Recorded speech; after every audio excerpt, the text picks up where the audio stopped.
All right, so I think you can leave my house at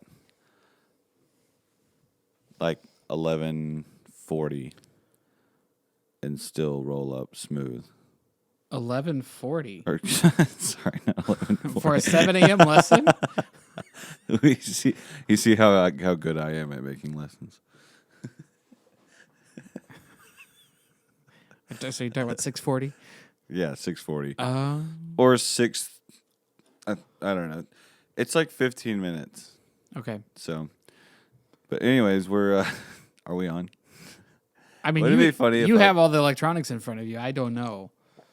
Yeah, I kind of look like I'm building the Manhattan Project in front of me. If we sound different, it's because we are different.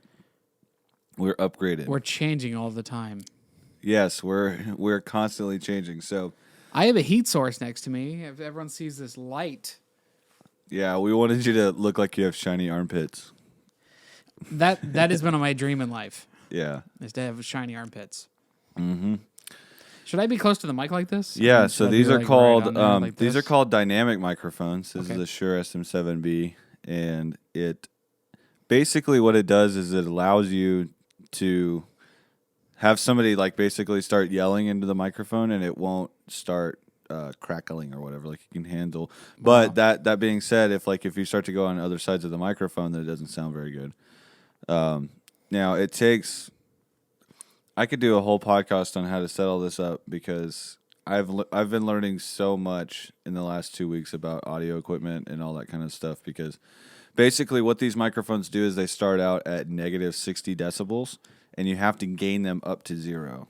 So that's why like the quality of your voice sounds so much better. And I can't exactly explain how that works, but all I know is we have to have 2 different cloud lifters because this interface isn't even strong enough to handle it. So, yeah, I don't know why they call it. Like audio stuff is so. Like, did you ever have those equipment junkies in college that were all like, I play on this Yamaha. Oh I play yeah, on this Bach. Still. Yeah, Oh my goodness, I have to get my kids away from that all the time because it's just like what do you mean? Your kids? my not my children, but my Oh, students. okay. I was thinking your You know, kids. they think that like the latest and greatest mouthpiece will do everything for them. I'm like, dude, just practice, Yeah, just be better. But anyway, that was our professor. Well, okay, so you know John Kitzman and that whole era of trombone playing. It was just Yep. Bach 42 5G, like the same setup that most of my intermediate to really good players should be playing on. Now, I think that we were talking about this on another episode where it's the music store kind of dictates what most of the kids get these days until they start venturing out on their own. right? So nowadays it's the Yamaha YSL 40 something, I think it's called. That's what all the kids nowadays use, but back in my day it was the Bach 42. And you plugged a 5G into a 42 and that's what all the pros were playing on. So anyways, all that being said, all this equipment, there's no such thing as just like a normal mouthpiece, a normal microphone. It's got to be like a Shure SM7B or an AKG C214, Yamaha Steinberg MR816 CSX. It's like, Why did they do these stupid numbers? Why can't they just say the Yamaha thing? I don't even know how you would come up with that. Like The gray microphone that sounds good. the Shure. I'm like, for real. So yeah, you've got the Shure good microphone, the Shure pretty good microphone, and the pretty sure it's pretty good microphone. Right. The one that's really expensive or the one that's really cheap? I mean, it's like, gosh. And it's such arbitrary numbers. It's the Shure FXZ Delta Beta Gamma Alta Q, RT748 but LB12 XY. I think it's all just to be Extra. kind of elitist, like. No, I think there's probably people who are extremely well versed in the audio world and they know exactly what they're talking about. And then like little scrubs like me try to buy their stuff and then complain about their names. But I think the biggest upgrade that we've had is Michael Attaway's headphones. Yeah, I don't. Gone are the days. You had this issue with earbuds. I don't understand the issue. It just looks weird, particularly because I can see the input source that it's going into. So, Okay. anyways, But you like these better? yes, You feel better about yourself? I feel better about you Okay. and myself. Yeah, I'm so glad you feel better about this. yeah. So quickly, we're gonna do a multi-part series. We had some technical difficulties this morning, so this is only gonna be about a 30-minute episode, which is normally the general length of our episodes anyway. We've been going about 45 minutes, but I want to do a series, especially now. This is probably going to be for like I think we talk about Anne Scahill at least once a podcast now, Yeah. but this is going to be We could do like the weekly Anne Scahill shout out. yes. Babuba Anne Scahill. Okay. That needs to be a thing. Yeah, We need to have a jingle. we need to have some jingles. I would just be able to plant those in there. It's funny because it's really just because of our own incompetence. Knowing, What? hey, she had a question. Let's take 2 months to answer it, and let's fail at it a couple times. A couple of times, yeah. But I think we did a good job last time. So, we want to talk about work-life balance and kind of what that means, especially for high schoolers.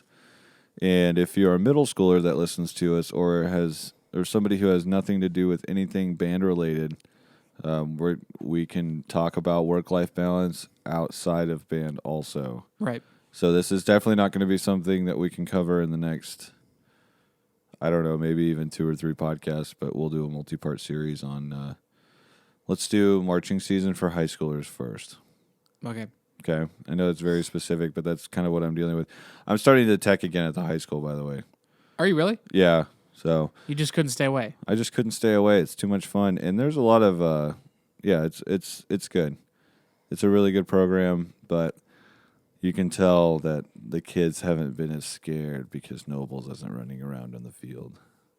And now that I'm back, all the freshmen are wide-eyed. Awesome. Yeah, and all my students are like, dude, shut up. Should I start teching? Oh, yes, you should. That would be the funniest thing on the planet. You should always run around with your hands out like this. My first year teaching at LD Bell, which I guess was your senior year, I think. Did you graduate in what, 2011? 2012. Okay, so this would have been your junior year. For the Grand Nationals that year, when they went to Indianapolis, the kids were begging me to chaperone. And I said, dude. I would be the worst chaperone ever. Like, just don't kill yourself. Don't make me look bad. Dude, you realize that you were the first person who ever gave me a gig. Yeah. Oh, by the way, quick announcement. We have officially booked John Alstron, the one and only, the man, myth, legend, the great and powerful John Alstron is officially booked. Who? You know him, you love him. Listens. I don't know gonna... him. I don't love him. Yeah, he's listened to which is scary. I didn't even think about him ever listening. I always thought he'd be like, no, we're not going to do that. Right. But yeah, so he'll be on a week from Friday. Yep. Which is scary. So I'll have to cook him some steak. So is it scary? Yes, for me, not for you. Y'all have Okay. always been good friends, and I've always been. I still to this day feel weird calling him John. Yeah. But anyway, I get that. Yeah. So work-life balance in marching season, particularly marching season. Then we'll cover middle schoolers around the beginning of the year, how to balance out your time. Because I mean, the reason why I brought up Anne Scales's name is because this would be good for parents to. I think, particularly for high school, this is just like a lot of parents don't understand why my child has to be in marching band so much. They have all these other things to do. Is it even possible? Have people done it before? Et cetera, et cetera. So I'm going to start out by saying I remember there was a year at Bell, I believe it was my sophomore year, or maybe the year before my sophomore year, where 8 of the top 10 in the graduating class of 2009 or 2010, 8 out of the top 10 of that class were in band. Yeah. And that's how it was in my graduating class. Yeah. So I'm just going to dispel the myth that you can't be academically successful and be in marching band at the same time, because I get this a lot from a lot of my parents. Right. So, do you want to go ahead and just talk about how, like, what is work-life balance and what does it look like and what does it mean to you? Well, I think this is a really hard question to answer because I'm not totally convinced that successful people have a balanced life. Okay. I'm not either. And so with that in mind, you're going to be a little out of balance if you're doing things right. However, there is a healthy out of balance and there's an unhealthy out of balance. And you know, I find that people just need to know themselves. Okay. Whether they're going past the point of what's healthy or if, you know, or if they just seem busy. I mean, if you're busy, well, then that's fine. And, you know, as long as you're doing what you're supposed to be doing, that actually can give you some meaning in life. I think people misconstrue being busy with doing the wrong thing, Right. or being not very efficient, right? And it can be. What do you mean? I mean, you could be busy in the wrong things. Absolutely. Right. I think more often than not, people are busy doing the wrong things, and, you know, utilizing the break. I'm going to take a break a little bit too much. Particularly, I mean, if you think back, were you in AP US or Yep. AP World? Mm-hmm. So Yep. those textbooks are abnormally large, Yep. and if you can find a way to not necessarily have to read every single word that's on the page in order to gather the information that you need to be successful, that'll help you become more efficient. Because it's the exact same thing. You know, I was in AP and IB in high school, and those textbooks were just monstrous. So if you find yourself having to do a homework assignment, first off, if you have a homework assignment that you know is due tomorrow and you have a free moment in your day, like let's say it's like a 10-part questionnaire for a math class, just kind of I would slowly chip away at it during class. Right. You know, so if you can spend 10 minutes watching cat videos on YouTube, or 10 minutes.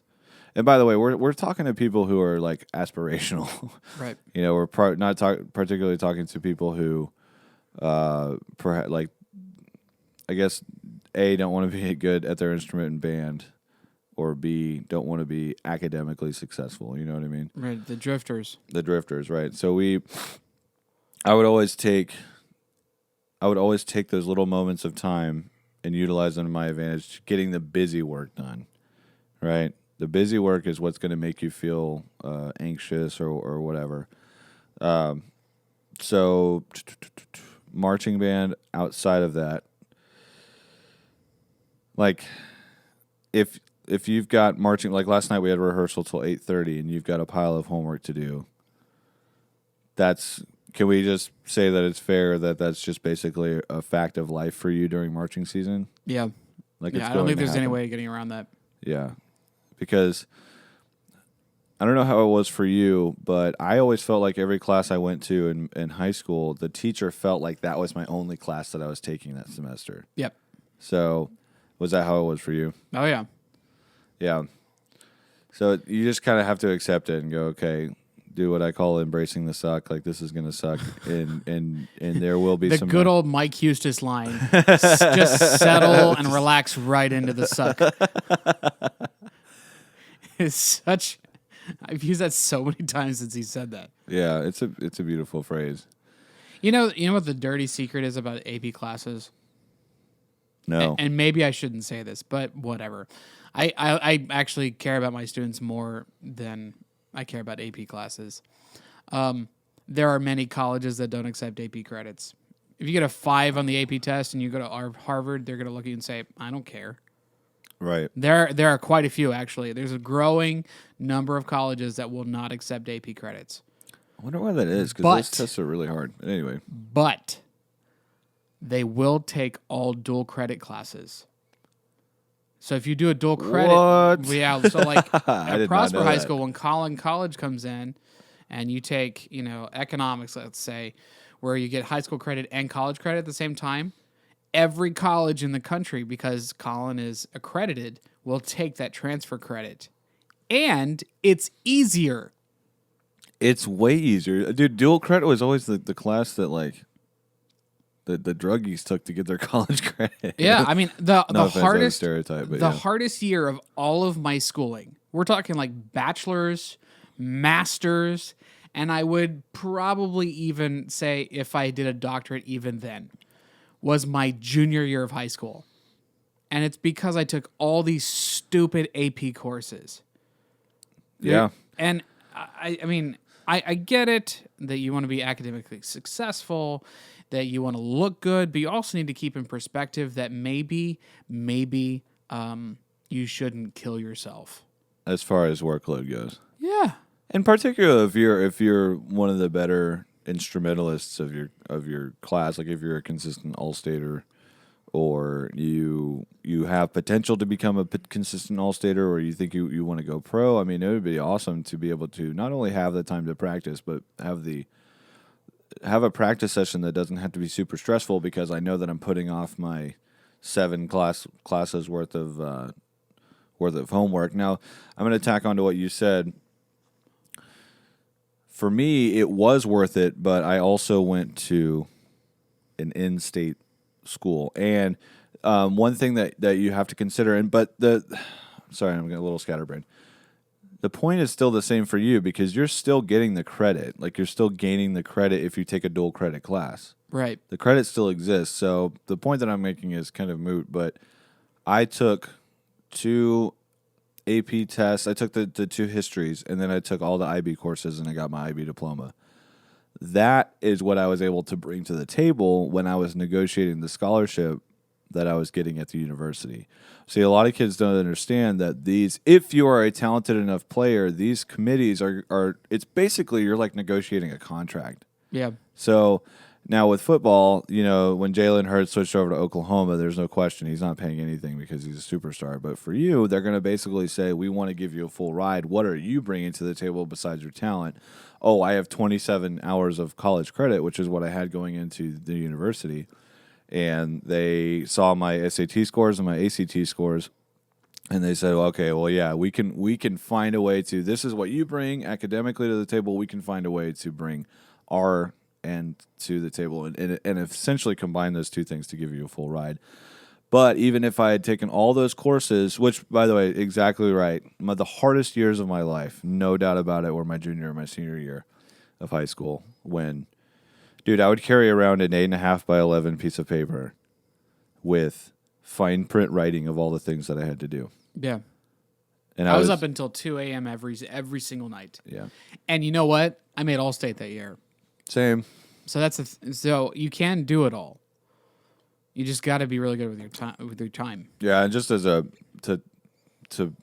further point, you can use any excuse in the world not to make All-State, whatever, or accomplish X thing. Right. Like, I would accomplish X thing if only I didn't have to blah, blah. I would work a job if only, because I worked at an insurance firm on the weekends, just doing busy paperwork, and then I worked at Chick-fil-A after I was done.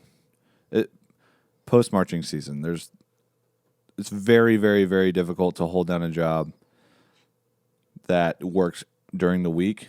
Yeah. I think they all have.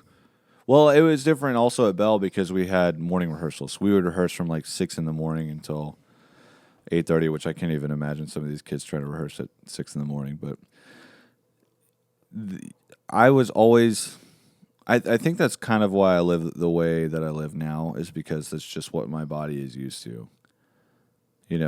Where now if you talk to anybody that knows me, I do have life balance, but I would say my quote unquote work-life balance is probably 70 to 80% work, and then the rest of it's life, because from my perspective, I feel like, I will have those moments later in my life where I can just, let's just hang out with the family today. Right. Let's grill out. Let's cook the barbecue, and we'll go to church, and then we'll go to this, that, and the other. I'll have those. I'm not in that period of my life yet. So, can you talk a little bit about the family aspect of it? Because if you think that you're busy now, I don't even know this yet, but if you think you're busy now, wait till you have kids, right? That's what I always hear. Yeah, it never turns off. Yeah. Well, at least I mean, all I can speak to is up until 3. that's my oldest. So I don't know what it's like to have a 4-year-old yet. Do you know if it gets worse or better as it goes? It's got to get better, right? As far as the how much attention they need. Yeah, I mean, when they can start looking after themselves. I mean, like a toddler is trying to kill themselves at all times. All times. I mean, they want to just like go head first off of a couch into like a knife, and your stove is on. We've got a gas stove. It's an open flame. I want to grab the flame, and I mean, all times they want to kill themselves, and so That is awesome. at least if they survive into childhood, the older they get, the more. I mean, they should be able to not constantly try to kill themselves. So I mean, and I have found with my own kids that the older they get, the more they're able to entertain themselves and just kind of go and play. Yeah. But still, it's there's just constant wants that they need, and so the reality is I have to try to create a work scenario where I accomplish a lot and have all the professional goals that I want, but then I've got to be able to go home and I've got to be a dad and I've got to have the time to do it and I've got to be able to switch off and just, I mean, my goal when I go home is I want to be done. Completely. Yeah. I just want to be a dad. Which, to the point that I was making earlier, it's not something I could do right now, Yeah. because I've got to make sure that all of my complexes are getting run and, I've got video editing to do and all that kind of stuff. And that's not to say that you're not busy. It's just that I think if I had kids and a wife, I would find a way to do it. Because what people don't know, maybe people don't know about you, is that you're up at 4 o'clock every single morning Yeah. getting work done, which I've only been turned on to that idea recently, but it sounds like something that I need to get into. My problem is that, I've got crews out until midnight every night, so I got to make sure that they get home safe and all that kind of stuff. My trucks get back to where they're supposed to be and all that kind of stuff. So I'm still figuring that out, but and I think there'll come a day where we're doing so well that I don't maybe necessarily have to worry about that. Right. But for I mean, sorry, go ahead. no, I was just gonna say it's just I always look at my life, and I'm sure you look at your life this way the same. Like it's all just like I'm living my life in this period of time right now. Right. What can I do to maximize my not only my success, but how I can have great friendships and great relationships in this moment of my life. And when things obviously start to change, that's when I'll make an adjustment. But until then, I'm just going to keep trying to work this system to perfect where I'm at right now. Yeah. So, and that's how I was in middle school and high school also. You just kind of take on, oh, now I'm in marching band. Now I'm in a national championship marching band. Now I'm going to adjust my schedule this way. But anyways. But I mean, there's a season to everything. Right. And everything that's crazy will come to a close. And so, the crazier it gets, the more you just keep your eye on the end. Right. The early morning stuff, quite honestly, that came from, I heard a speaker, it's a guy named Eric Thomas. They call him E.T., the hip-hop preacher. And he's got some great videos where he like screams when he talks to people. And so, you have to get past that. But he's talking to like NFL football players about how, hey, maybe they could do more. Now, these are people at the top of their game. Yeah. But he's getting in their face saying, hey, why don't you do more? Which is hilarious to me. And he's saying it in a way that's compelling. And you can only say that to an NFL player if you're screaming at them. Right.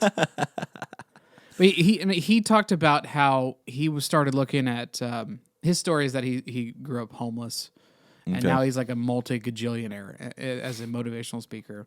But he started looking at behavioral congruencies of successful people, and he realized that one of the things that was the same across all successful people is that sleep didn't control them, that they were able to be in control of it.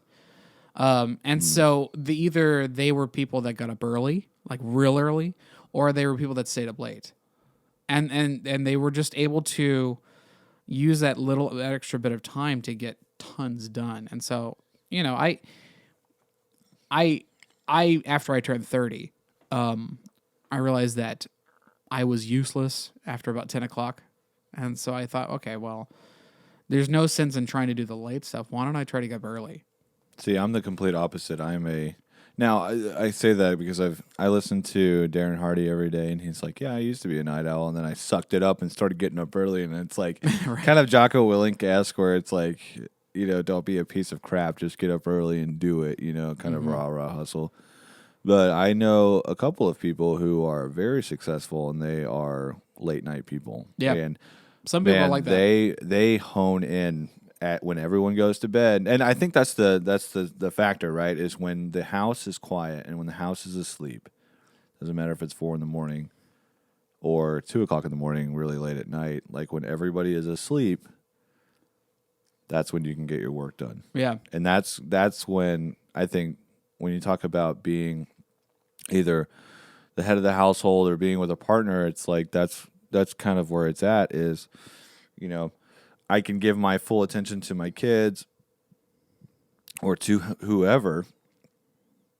And when they're away, I can give my full attention to the thing that I'm working on. Yeah. I'm reading an interesting book right now called When, and it's by Daniel Pink, and it's the science of when to do things. Okay. And quite honestly, the book I think is it's kind of so written, Okay. but it has some interesting ideas. And one of the ones that it talks about is that throughout a day, everyone has a peak performance time, and then everyone has a trough, a time where they just kind of bottom out, and then they have a recovery period. And usually it's in that order.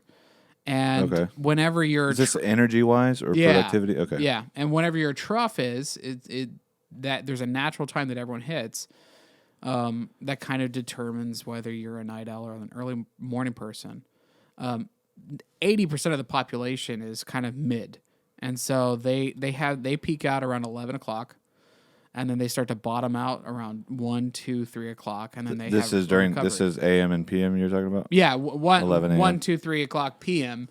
They bottom out, and then they have a recovery into dinner, and then in the Interesting. evening. Yeah, and so it's the idea is to schedule your day around that idea that sometimes you work better than others, Right. and the data says that people typically are more focused in the mornings. 80% of the population. Yep. And I think that's one of the things that people don't realize whenever they're starting to get up early is you're so tired for like the first 10 minutes. Right. Maybe not even 10 minutes. I think for me personally, even when I go to bed at midnight or 1 o'clock in the morning, even like when I get up, if I get at least 4 hours, if I can go through one cycle of sleep, I'm going to crash earlier, but in the morning, I'm still much more cognitively aware. Basically, your energy tank in your brain is full. So you have all this, that's the way that Darren explains it. Yeah. Which makes a ton of sense to me. And it always is true. Like if I can get in here and have one little light on and just be like, okay, these are the tasks that I need to get done this morning. And I'm honed in on it. That's when I'm the most productive. Because even now, like I find myself at night, man, I am just tired. I'm exhausted, particularly after a workout. You have your spike in energy levels, and then it goes down. So, I think if you could find a way to get some stuff done early, that would be beneficial. Another last thing I'll say, and then I think you got to go. Yep. Don't let yourself get less than 4 hours of sleep. Right. Ever. Like there is no reason for you to ever get less than 4 hours of sleep. Especially if you're a teenager, you probably need to be going 7 or 8. Yeah. I mean, you really need to shoot for that. Right. Which, if you just do a time calculation, if you go to, let's say you wake up at 7:30 in the morning, that's going to bed by 12:30 at midnight. At night. Right.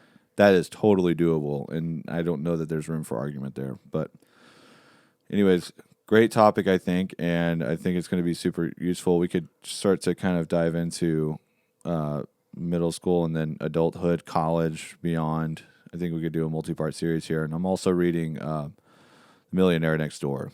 Yeah. Which I'm sure you've read before. Oh, yeah. Several times. So I would like to discuss that book. We've got a ton of things to talk about. But anyway, signing off for now. Peace out. Peace out, home slices.